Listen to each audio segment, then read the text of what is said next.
سبحان اللہ، نعرہ تکبیر، نعرہ رسالت، علماء اہل سنت،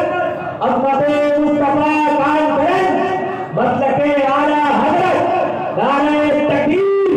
نعرہ رسالت، سبحان اللہ سبحان اللہ،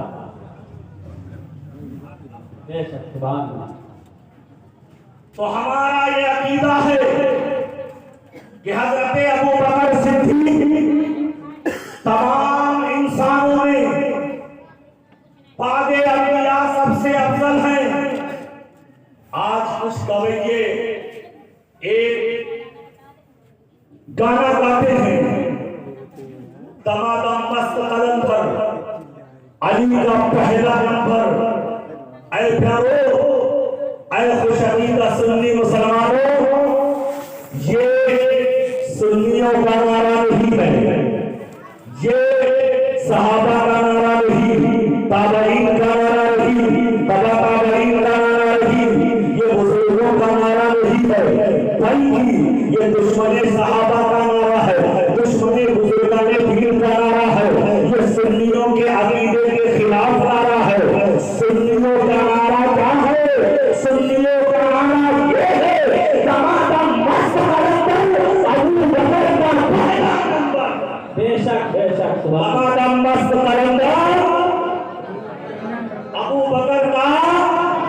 ذرا زور سے بولو، ابو بکر کا، عمر کا، عثمان کا، علی کا، ذرا زور سے بولو، ڈرو نہیں، ابھی تو میں اب آپ کو عقیدہ بتا رہا ہوں۔ علی کا چوتھا نمبر، یہ سنی کا عقیدہ۔ اب دوسرا عقیدہ، صحابہ سے لے کر کے آج تک کے قرآنی عقیدہ، حدیث کے مطابق عقیدہ، تمام بزرگان دین کی تشریحات کے مطابق عقیدہ یہ ہے۔ سنیوں کا عقیدہ یہ ہے، اہل حق کا عقیدہ یہ ہے کہ تمام صحابہ اہل حق ہیں، ہم جب بھی ان کو یاد کریں گے بھلائی سے یاد کریں گے، ان پر تبرہ کرنا جائز نہیں، ان کو برا کہنا جائز نہیں، بلکہ اہل حق نے دو لفظوں میں فیصلہ کر دیا ہے، نَكُفُّ عَنْ ذِكْرِ الصَّحَابَةِ إِلَّا بِخَيْرٍ، کہ ہم جب بھی صحابہ کا ذکر کریں گے، حضرت ابو بکر صدیق سے لے کر کے ابو حفیظ تک کے آخری صحابی تک کے 1,24,000 جو کروڑ بیش صحابہ ہیں، ان میں سے جس کا بھی ذکر کریں گے، جب بھی ان کا نام لیں گے تو عدم ہی سے نام لیں گے، ان کا ذکر کریں گے تو ذکر جلیل کریں گے، ان کو یاد کریں گے تو بھلائی کے ساتھ یاد کریں گے۔ اے خوش عقیدہ سنی مسلمانوں، یہ سنیوں کا اہل حق کا عقیدہ ہے۔ اب اگر کوئی اس کے خلاف بولتا ہے، کوئی کسی صحابی پر تبرہ کرتا ہے یا سیدنا امیر معاویہ سے جہنمی کہتا ہے، ان پر لعن کرتا ہے، سیدنا امیر معاویہ سے برا بھلا کہتا ہے، تو سب میں جو صحابہ کے طریقے پر ہے، نہ بزرگان دین کے طریقے پر ہے، نہ اہل حق کے طریقے پر ہے، نہ اہل سنت و جماعت کے طریقے پر ہے۔ اس لیے ہی 1400 سال کے عرصے میں اہل حق نے یہ فیصلہ فرما دیا ہے کہ ہم بھی جب بھی کسی صحابہ کو یاد کریں گے، کسی صحابی کو تذکرہ کریں گے، تو ہم اس کو ہمیشہ بھلائی سبحان اللہ سبحان اللہ۔ نعرہ تکبیر، نعرہ رسالت، مسلک اعلیٰ حضرت، سارے صحابہ اکرام، صدیق کی صداقت، فاروق کی عدالت، عثمان کی سخاوت، حیدر کی شجاعت، نعرہ تکبیر، نعرہ رسالت۔ اب اسی دونوں عقیدے پر تھوڑی دیر میں آپ سے گفتگو کروں گا، آپ ہماری گفتگو سنجیدگی سے سننے کی کوشش کریں،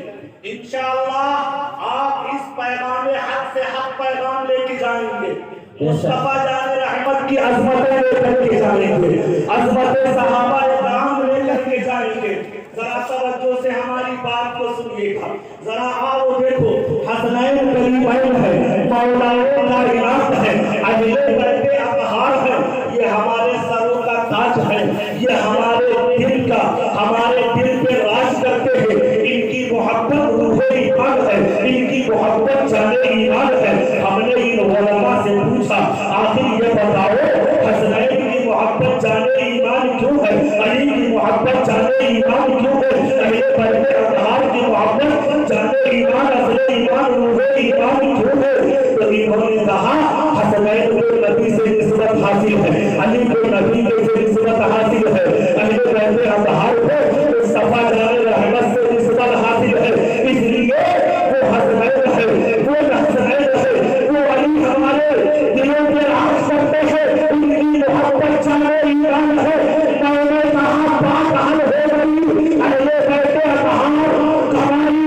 ہمارے ایمان کی جان ہے، اس لیے یہ نبی سے ان کو نسبت حاصل ہے۔ میں نے کہا ابو بکر کو کس سے نسبت حاصل ہے، عمر کو کس سے نسبت حاصل ہے، عثمان کو کس سے نسبت حاصل ہے، صحابہ کو کس سے نسبت حاصل ہے؟ میاں ہم صحابی کو صحابی اسی لیے کہتے ہیں کہ حسن مصطفیٰ جان رحمت کے روحے سے رکھو دیکھا ہے، جیسے عمر نسبت ہے ایسے ہی علی مصطفیٰ کی نسبت ہے۔ سبحان اللہ، نعرہ تکبیر، نعرہ رسالت، مطلب اعلیٰ حضرت مفتی عالم رضا صاحب اللہ فاضل جامع ازہر مصر، نعرہ تکبیر، نعرہ رسالت۔ آپ اسے ہلکے میں نہ لینا، یہ سمجھنے کی بات ہے۔ آپ نے کہا انہوں نے صرف مصطفیٰ جان رحمت تو دیکھ لیا، اتنی بڑی نسبت ہو گئی۔ میں نے کہا جناب اس نسبت کو کم نہ سمجھو، یہ بہت بڑی نسبت ہے، بڑی عظیم نسبت ہے۔ میں نے کہا بہت بڑی نسبت ہے، بہت عظیم نسبت ہے، بہت بڑی نسبت ہے۔ علماء آپ کو بتائیں گے، آپ علماء سے پوچھو اتنی بڑی نسبت یہ کیسے ہو گئی، کیوں بڑی نسبت ہے، کیوں بڑی نسبت ہے؟ تو یہ جواب دیں گے سنو میاں، یہ نسبت بہت بڑی ہے، یہ نسبت بہت بڑی ہے، بہت عظیم نسبت ہے، بہت بڑی نسبت ہے۔ اس لیے کہ یہ بڑی نسبت اس لیے ہے، اتنی بڑی نسبت ہے، اتنی بڑی نسبت ہے، یہ علماء بتائیں گے سنو، اس نسبت کو معمولی نہ سمجھو۔ اس نے ایمان کی حالت میں مصطفیٰ جان رحمت کے روحے سے باتیں دیکھ لیا، پھر ایمان کی حالت میں دنیا سے رخصت ہو گیا۔ اگرچہ ڈھیروں اعمال نہ ہو، اعمال صالحہ نہ ہو، یا ڈھیروں اس کے پاس مناظر نہ ہو، روزے حج و زکات نہ ہو، مختصر سی عمر بھی، اس مختصر سی عمر میں اس نے نبی کے ایمان کی حالت میں دیکھا، اور پھر اس کے بعد میں ایمان کی حالت میں دنیا سے رخصت ہو گیا۔ تو یہ علماء بتائیں گے کہ اب اس کو اتنا بڑا مرتبہ حاصل ہو گیا، اتنا بڑا مرتبہ حاصل ہو گیا، اتنا بڑا مرتبہ حاصل ہو گیا کہ کوئی غیر صحابی جس نے نبی کو نہ دیکھا ہو ایمان کی حالت میں، نبی سے ملاقات نہ کی ہو ایمان کی حالت میں، غیر صحابی اس صحابی کو دھول کو بھی نہیں پہنچ سکتا۔ کوئی غیر صحابی اتنا بڑا ولی ہو جائے، اتنا ہی بڑا قطب ہو جائے، اتنا ہی بڑا مقام ہو جائے، کتنا ہی بڑا ولی ہو جائے، کسی ایک صحابی کے قدموں سے ماننے والے سرکار کی برابری نہیں ہے۔ سبحان اللہ، سبحان اللہ۔ آپ کہو گے کیوں؟ میں نے کہا میاں یہ اس لیے کہ اس نے ایوے میرے کو نہ دیکھا ہے، امام الانبیاء کو دیکھا۔ بے شک، زور سے بولو سبحان اللہ۔ ایوے غیرت کو نہ دیکھا ہے، امام الانبیاء کو دیکھا ہے۔ ایوے میرے کے پیچھے نماز نہیں پڑھی ہے،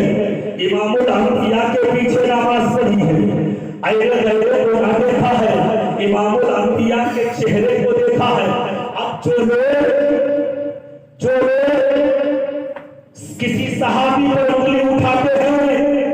میں ان کی توجہ چاہتا ہوں، ذرا کان کھول کر کے سنو، تم کہاں سے لاؤ گے وہ آنکھیں جنہوں نے مصطفیٰ جان رحمت کو دیکھا ہوا؟ تم ان پر انگلی اٹھا رہے ہو، کہاں سے لاؤ گے وہ کان جن کانوں نے مصطفیٰ جان رحمت کی زبان سے نکلنے والے کلمات سنے ہوں، جن کانوں نے نبی کی زبان سے قرآن کی آیتیں سنی ہوں، جن کانوں نے نبی کی زبان فیض پر زبان سے احادیث مبارکہ سنی ہوں، کہاں سے لاؤ گے وہ کان، کہاں سے لاؤ گے وہ ہاتھ جو نبی کریم صلی اللہ علیہ وسلم کے دستے مبارک میں جا رہے ہیں، کہاں سے لاؤ گے وہ نمازیں جو مصطفیٰ جان رحمت کی اتباع میں ادا کی جا رہی ہیں، کہاں سے لاؤ گے وہ محفلیں جس محفل میں صحابہ بیٹھتے ہوں خطاب مصطفیٰ جان رحمت کر رہے ہوں، کہاں سے لاؤ گے وہ علی جو پڑھانے والا امام الانبیاء ہو، پڑھنے والے ابو بکر ہو، ابو عمر ہو، فاروق اعظم ہو، عثمان غنی ہو، مولانا کائنات ہو، عشرہ مبشرہ ہو، میاں اس نسبت کو معمولی نہ سمجھو، اس لیے یہ اتنی بڑی نسبت ہے کہ مصطفیٰ جان رحمت نے صحیح حدیث پاک میں فرمایا ہے لو ان احدکم انفق مثل احد ذهب ما بلغ مد احدهم او نصیفہ۔ آقا کریم صلی اللہ علیہ وسلم فرماتے ہیں کہ سنو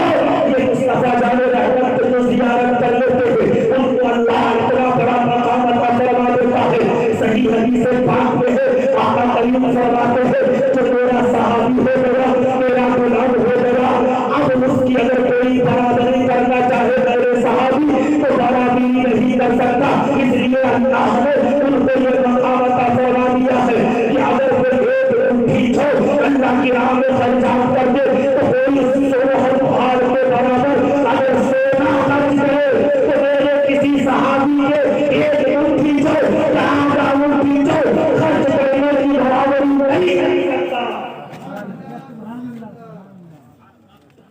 یہ مقام و مرتبہ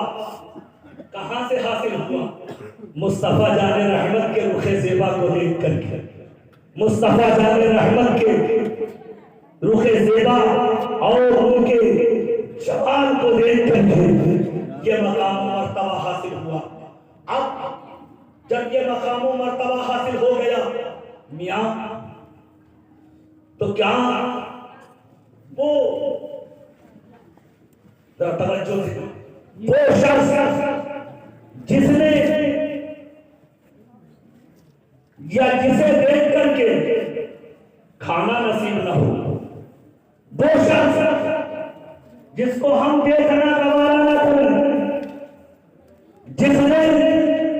چند لوگوں کے علاوہ کسی کو نہ دیکھا ہو، اگر وہ چلے برابری کرنے کے لیے یا وہ چلے ایسی بڑی بڑی شخصیتوں کے خلاف بولنے کے لیے تو کیا کہا جائے گا؟ بتاؤ آپ کہو گے میاں ہم میں ایسی طاقت و قوت نہیں ہے، ہم یا ہماری زبانوں میں ایسی طاقت و قوت نہیں ہے کہ ہم اتنی بڑی بڑی شخصیتوں کے تعلق سے زبان کھولیں۔ اب جو زبان کھولتا ہے وہ یا تو پاگل ہے یا مجنون ہے یا اس کی عقل ماری گئی ہے یا وہ ایرانی ڈالروں پر پڑ رہا ہے، ریال پر پڑ رہا ہے۔ اس لیے اے خوش عقیدہ سنی مسلمان، جو نبی کا سچا وفادار ہوگا تو نبی کا سچا وفادار جیسے عزرائیل کی طرف نبی کی نسبتیں دیکھ کر کے ان کو اپنے ایمان کی جان سمجھتا ہے، ایسے ہی نبی کا سچا وفادار، نبی کا سچا غلام، نبی کے نسبتوں کو دیکھ کر کے نبی کے تمام صحابہ کی محبت کو جان ایمان علوم ایمان سمجھتا۔ سبحان اللہ سبحان اللہ، نعرہ تکبیر، نعرہ رسالت، حضرت مصطفیٰ کانفرنس، مشرق اعلیٰ حضرت مفتی عالم رضا صاحب اللہ فاضل جامع الحدیث، نعرہ تکبیر، نعرہ رسالت۔ ایک قانون سنیں، ایک ضابطہ ہے، ایک قانون ہے شریعت اسلامیہ کا یہ قانون ہے کہ اگر کوئی حدیث قرآن کی کسی آیت سے ٹکرا جائے، دونوں میں تطبیق کی موافقت کرنے کی کوئی صورت نہ بنے، تو یہ علماء سے پوچھو ایسی صورت میں حدیث کو چھوڑ دیا جائے گا، قرآن کے حکم پر عمل کیا جائے گا۔ ایسے ہی اگر دو حدیثوں کے درمیان میں ٹکراؤ کی صورت پیدا ہو جائے، موافقت نہ ہو سکے، تطبیق کی کوئی صورت نہ بن سکے، تو ان علماء سے پوچھو، یہ علماء کہیں گے جو قرآن کے مطابق حدیث ہو اس پر عمل کیا جائے گا، دوسری حدیث کو چھوڑ دیا جائے گا۔ یعنی یہ شریعت اسلامیہ کا قانون ہے، اسلام کا قانون ہے۔ قرآن سے کوئی چیز ٹکرا جائے، قرآن کے حکم پر عمل کیا جائے گا، ٹکرانے والی چیز کو چھوڑ دیا جائے گا۔ اگر حدیث میں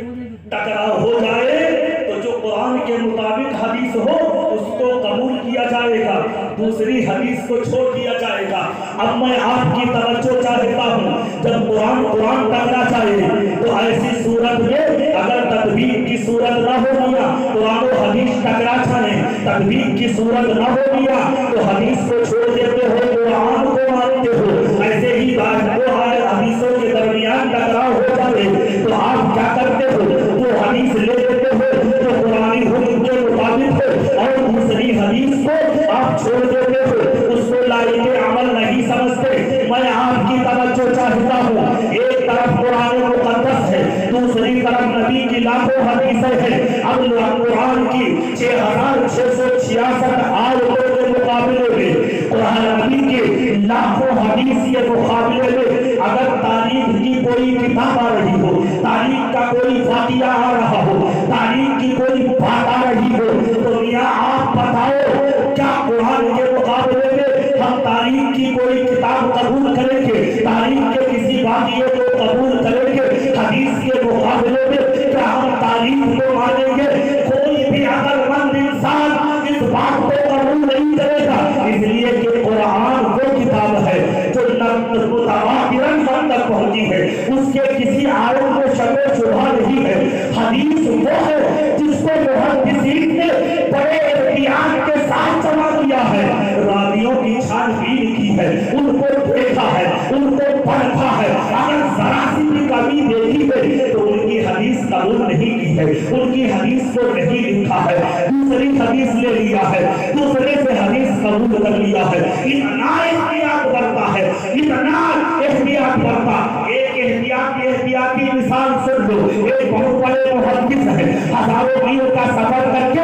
مصر کے پاس واپس پہنچتے ہیں اور وہاں ایک حدیث پڑھنے کے لیے پہنچتے ہیں، اور جب پہنچتے ہیں ہزاروں میل کا سفر کر کے، مہینوں کا سفر کر کے جب محدث کے پاس پہنچے تو محدث کو دیکھا کہ وہ اپنی بکری بلا رہے ہیں، اور بکری کو کیسے بلا رہے ہیں؟ ہاتھ میں کچھ نہیں ہے اور کہہ رہے ہیں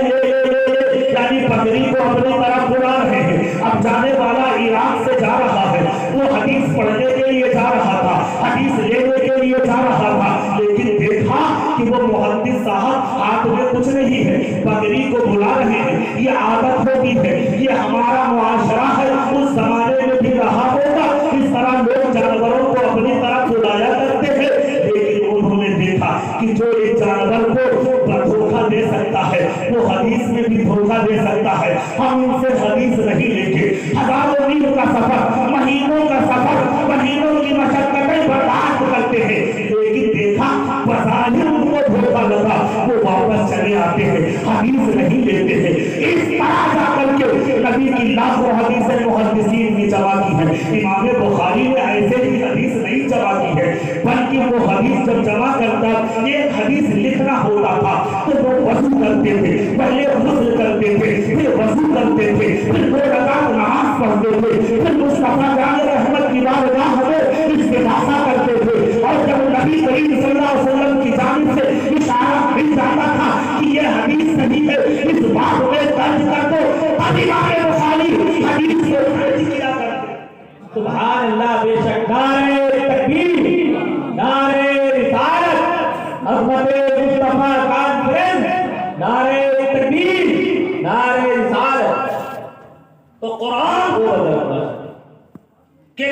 لفظ میں شبہ نہیں، حدیث کو بڑے ہی احتیاط کے ساتھ، باریک بینی کے ساتھ چھان بین کر کے محدثین نے جمع کیا، ہم تک پہنچایا۔ اب قرآن کے مقابلے میں کیا لایا جا رہا ہے؟ تاریخ کو پیش کیا جا رہا ہے۔ حدیث کے مقابلے میں یہ سمجھنے کی